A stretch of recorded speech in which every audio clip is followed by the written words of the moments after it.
My name is Shelby, and I'm 62 years old. I live alone in a one-story house on the outskirts of Tokyo. Since shortly after my birth, my parents got divorced, and I was raised in a single-parent household. Fortunately, after the divorce, my father provided sufficient support, and I was able to attend the university I had hoped for. Afterward, I joined a reasonably well-known company, and, through a colleague's introduction, had an arranged meeting leading to marriage. My husband loved flowers and often helped me with the gardening. Though it's a small garden, perhaps due to good sunlight, grass often grows in places where there are no stones or other objects. Since bending over is difficult, on weekends, my husband would help me with weeding. Since my husband would bring out the car, we would go to the home center to buy flowers and branches each season. In the summer, he even bought a hoe for a home garden.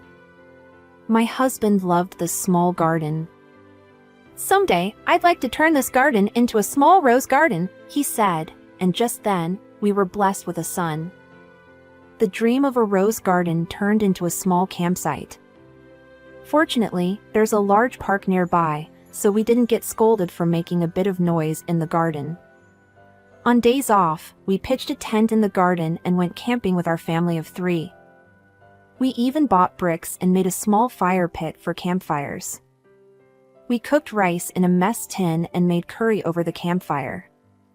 On holidays, my husband treated us to camping-style dishes. He would even make elaborate dishes like pizza and roast beef. Amidst the busyness, we were enjoying our days. However, not long after our son started working, my husband, he fell seriously ill and passed away suddenly. My son's name is Cash, and when he was young, he was a kind and gentle child who cared for me. However, it seems that his personality started to change around the time he entered university. Moreover, after my husband's passing, his selfishness became more pronounced, and he would say, "I'm capable on my own now, so don't bother me." You could say he became more independent in a way. Feeling lonely might be due to, perhaps, me getting older. My son ended up marrying the daughter of a business associate he met through work. At first, the prospective mother-in-law seemed to look down on my son, who grew up in a single-parent household. But the prospective father-in-law said, "Talking about family background these days is outdated. If the two of them are content, that's what matters," which led to my son marrying into their family. The wedding ceremony took place at a prestigious shrine near the bride's family home. The ceremony at the shrine, with both traditional Japanese and Western attire, was enchanting and truly magnificent. My son looked quite dashing in his tailcoat. The traditional Japanese attire felt like a tribute to my late husband, bringing tears to my eyes. Though it's quite sad to see him leave home, I'm proud to witness my son's special day.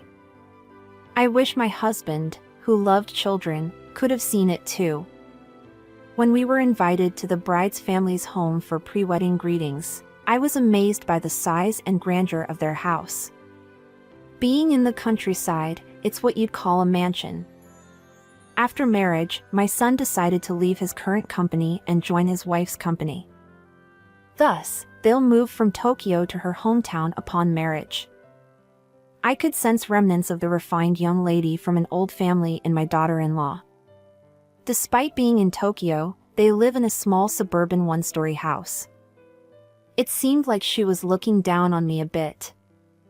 It's likely because of my single-parent upbringing, she might think of me as a poor person living on a pension. "I hope you don't find this rude, but may I ask something?" "What is it?"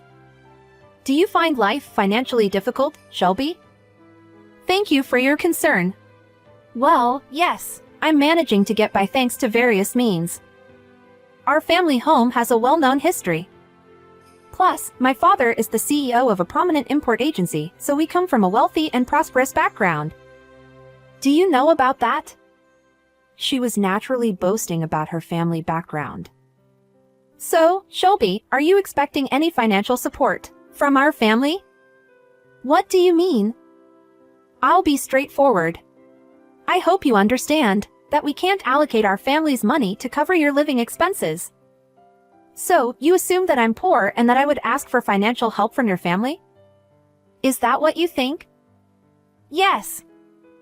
I have never considered anything like that. Maybe not now, but eventually you might.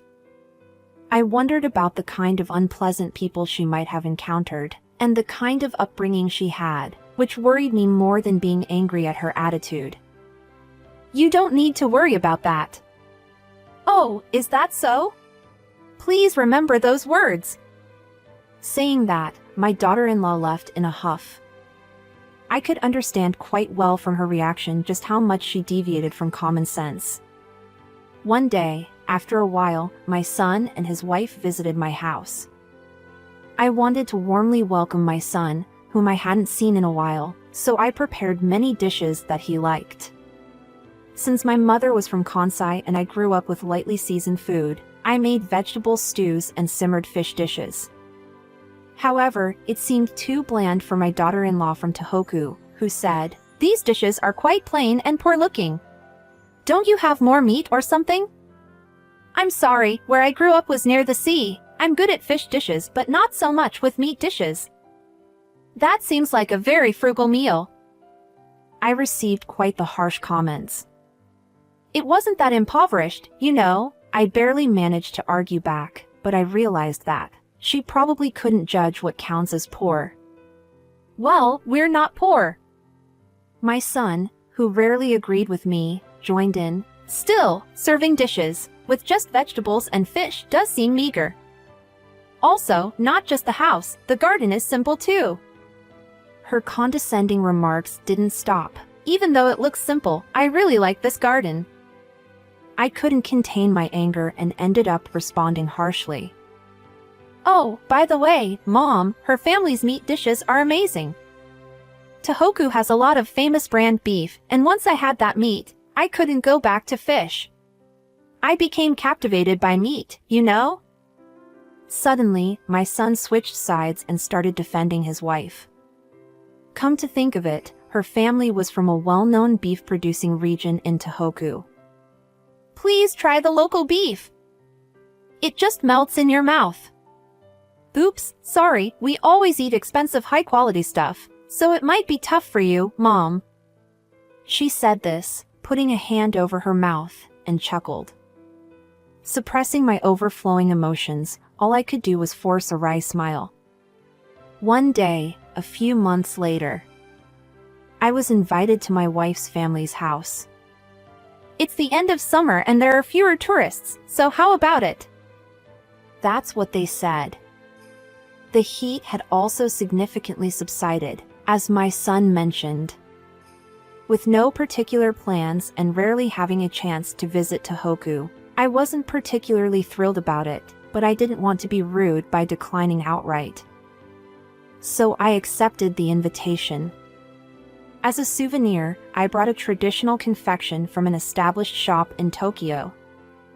You really didn't need to do this. We've had things like this so many times that we're tired of them. But since you went through the trouble, we'll take them. Thinking about how she was that kind of person, I handed the gift over with a wry smile. As we walked inside, led by her, while mentally bracing myself that everyone here was an enemy, I couldn't help but marvel at the impressive house of my in-laws. They had a splendid garden too, recently renovated.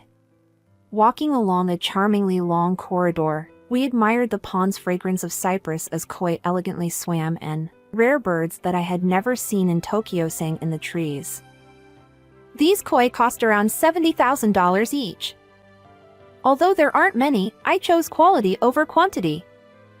After conversing at her parents' house, my son and his wife invited me to a nearby luxury hot spring inn. They boasted about the luxurious hot spring facilities and high-quality Japanese beef.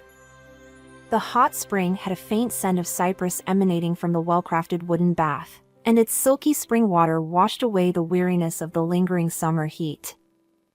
The area around the outdoor bath was enveloped in lush greenery, with occasional bird songs and the babbling of the river. The meals were also quite lavish. I wasn't someone who could eat a lot, so I informed the landlady in advance and had her prepare a small portion, allowing me to savor every dish. The high-quality Japanese beef seemed to be adjusted to my age, and the lightly seasoned cold shabu-shabu was very easy to eat. Indeed, this inn is wonderful. It should be a leisurely time spent here, if not for the snide remarks from my daughter-in-law. The next morning, for the sake of expressing gratitude and saying goodbye, I visited my in-laws' house, and as we all enjoyed tea together, "I appreciate your kindness this time. Thanks to you, I had a great time with good hot springs and delicious food." This expression of gratitude marked the beginning of a confrontation. "Oh, it's nothing really. There's no need for thanks over something like this." My daughter-in-law prepared for battle. "Even more so, I'm grateful to have a son who found a good family." "Thank you very much." I uttered words I didn't truly mean. "But I'm more concerned about you, Shelby. After seeing your house, I started worrying a bit. You're living off your pension, aren't you? It might be enough for regular living, but won't you eventually come seeking help from my family? I really want to avoid that, if possible. As I mentioned before, I've never even considered such a thing." Tit for tat. "It's probably something that could happen in the near future. So, I wanted to make sure before that time comes." And my daughter-in-law got straight to the point. "What do you mean by that? In order to provide you with some enjoyable moments with your son, I invited you this time. Did you have a good time?" "Yes, I definitely enjoyed myself." "That's good. Well then, this will be the last time. We have a connection between us." "What do you mean by that?" "If my mother-in-law were to become a beggar or something similar, our family's name would be tarnished. And once something happens, there's no going back. So, I want to sever this connection." "Beggar. Sever the connection." Completely baffled, I repeated her words. "So, from today, I'm cutting off ties with you." I managed to suppress the anger welling up within me from the wife's blatant condescension by taking a deep breath. "All right, if that's what you want." Responding calmly, I said, "I'm relieved that you're willing to accept. We've prepared the bullet train for your return. Goodbye."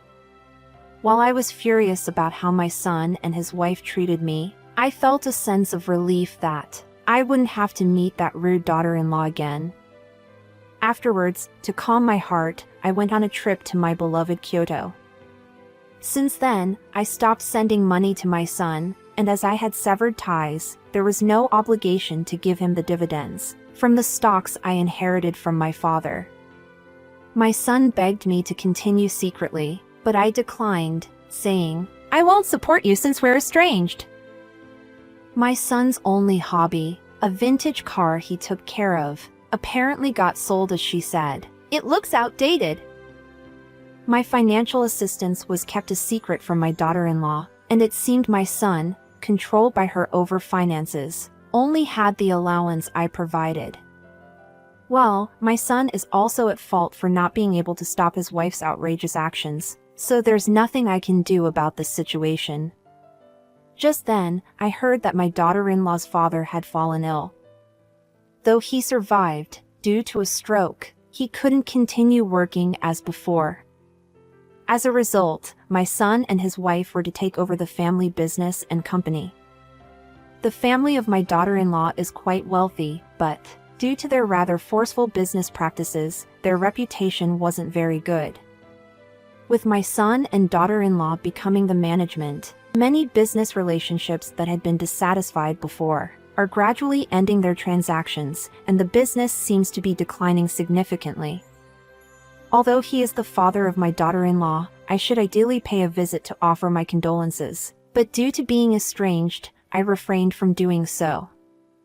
Perhaps that wife of his shares a similar personality with her father, and I wonder if she might pursue business in a manner similar to him.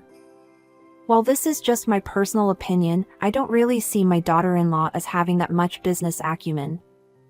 She's selfish and constantly looks down on others, so the future is clear. As expected, the company's sales have decreased, and the new business that my daughter-in-law proposed ended without much success, resulting in increasing debts. Even the main import business, inherited from the previous generation, struggled to perform, and it was evident that the company was in the red overall. Amidst this, a major reform took place. Under the new direction of my son, who became the new president, the company's main operations were downsized, and entry into new divisions was decided. Interestingly, it was my daughter-in-law who made this decision. My son, who was just a figurehead as the representative director, was not able to intervene in this major reform. However, this also turned out to be a major failure. The management continued to deteriorate. I had been keeping an eye on the stock prices and trends, but due to continuously hitting the lowest point, there were no dividends. And the evaluations from the Shikiho, Japanese stock market annual report, and securities firms were terrible. It's probably inevitable that the company will be delisted. If it gets delisted, raising funds will become even more challenging than now. Bank loans will be difficult to secure, and the only option remaining would be selling off assets. Though my daughter-in-law's family owns a lot of forest land, being in a rural area means it's unlikely to find buyers quickly. However, I am someone who has been estranged. No matter how much I agonized over it, there was nothing I could do. So, I continued to lead a modest life as usual. Afterward, I received a few messages from my son and his wife, but I kept my distance. Then came autumn. While enjoying the fall colors and the usual sightseeing in Kyoto, something unexpected happened. As I leisurely indulged in the autumn beauty of Kyoto with my eyes and taste buds, an attendant called out to me, "There's a guest waiting for you." I had no recollection of any promise, and not many people were aware I was in Kyoto to begin with. "What is the name of the guest?" "Yes, the person's name is Rachel." Rachel. After a moment's thought, I immediately remembered. "We're acquainted, but there are circumstances preventing me from meeting her." "I'm sorry, please convey my apologies and ask her to leave." "I see, understood." The attendant stepped back momentarily, returning with a troubled expression. "She insists on meeting you at all costs. She's even kneeling down in apology. How should we proceed?" "In that case, there's no choice. Please show her to the guest room. I'll prepare myself and come shortly." I returned to my room and changed into a more appropriate attire. "Thank you for waiting. It's been a while. I believe we're estranged, so I'm curious about the purpose of your visit." I greeted her in a composed manner. "It's been a while. I've come to ask for your forgiveness, to apologize for my numerous impolite behaviors in the past.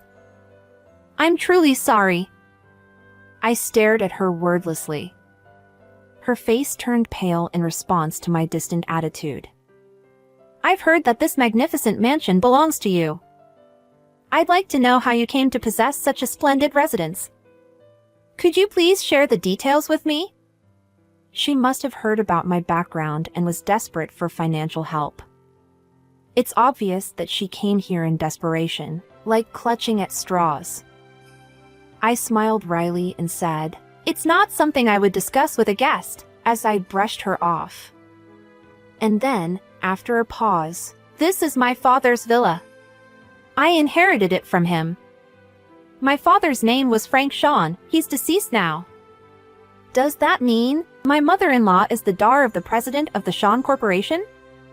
Upon learning new facts, my daughter-in-law panicked and seemed flustered. "I am my father's child from a previous marriage, and I carry my husband's surname now. The current president is my half-brother.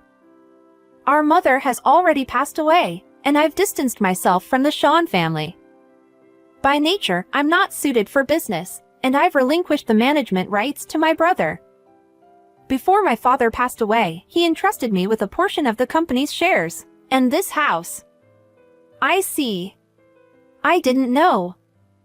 My daughter-in-law seemed relieved, as if a weight had been lifted off her shoulders. I myself am a novice in stocks, so I don't trade. I receive dividends twice a year. It would probably amount to around $70,000 or so. I'm not fond of flashy lifestyles to begin with, so I'm able to live comfortably enough. My younger brother manages this house, and there's a resident housekeeper. Visiting here every time the seasons change is one of my pleasures. Perhaps my daughter-in-law was rendered speechless. She kept her head down and didn't move.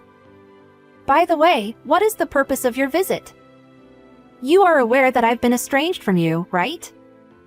Yes, I understand. Our family business isn't doing well, and if it's okay with you. My daughter-in-law pleaded while wringing her hands. The truth is, my father fell ill, and Cash took over as the president. However, since he was inexperienced, I thought it would be better if someone with blood ties like me took charge to help Cash. So, my son was just a figurehead and you held the actual management power. Yes, that's how it turned out. Perhaps realizing that further excuses were futile, she began speaking candidly. Then, I took the lead on a new product concept, which failed, resulting in significant losses and debts. I tried various things, but it was already beyond repair. So, you located my whereabouts to ask for assistance. Yes. I sighed. So, you want me to help you? Yes, please, I beg you for assistance. Do you remember what you said to me? If my memory serves me right, you decided to cut ties with me, because you said a destitute mother begging for money would be a nuisance. What's the meaning of your actions now, after all that? It's a plea for money. In society, we call that begging, you know. You're right. With a faint smile, I pronounced my decision. I refuse. I don't want you to underestimate me. After looking down on me so much, it's too late to ask for help now. I'm sorry, but please, somehow. My daughter-in-law prostrated herself, rubbing her head against the floor. Without paying any attention to her, I stated, I'm not a person who can give charity to beggars. Please take her away. The guest is leaving. Escort her to the entrance, and then sprinkle salt there as well. The housekeepers, numbering several, carried her, who continued prostrating herself, and, lifting her to her feet, dragged her out of the room. Some time later, her company went bankrupt. They liquidated everything, including the land and the house. With the remaining meager funds, they rented a house, and the entire family worked part-time jobs to make ends meet. My son, after the company's collapse, seemed determined to stand on his own, and I haven't received any communication from him since. As for me, I continued living in the modest one-story house as before. A small, comfortable house filled with memories of my husband. In the small garden, mimosa flowers bloom in spring. A tree that my husband planted in the year our son was born. Mimosa invokes memories of our honeymoon trip to France with my late husband. Eating omelets and crème brûlée with no common language, strolling down cobblestone streets, exploring antique shops, and visiting art museums. Seeing roses blooming in the palace square, he once said, I'd like to create a rose garden like this. Pink roses and yellow mimosa, both bought little by little and displayed on the windowsill throughout the stay. We bought a baguette to eat, but the hotel meals were so delicious that I had a hard time eating it, which also became a fond memory. Small yellow flowers. Every time these flowers bloom each year, they remind me of that day. I do worry about my son, but he's gaining social experience, after all. Choosing that wife was his decision. I hope the two of them will overcome hardships together. I prayed to my husband's altar. As the wind blew and the mimosas swayed, it felt like my husband was watching over me and my son. I recently planted a pink rose bush that my husband loved. I think he would have chosen this flower. With that thought in mind, I intend to spend my remaining time in the small garden, nurturing the roses he dreamed of, all the while cherishing the memory of my departed husband.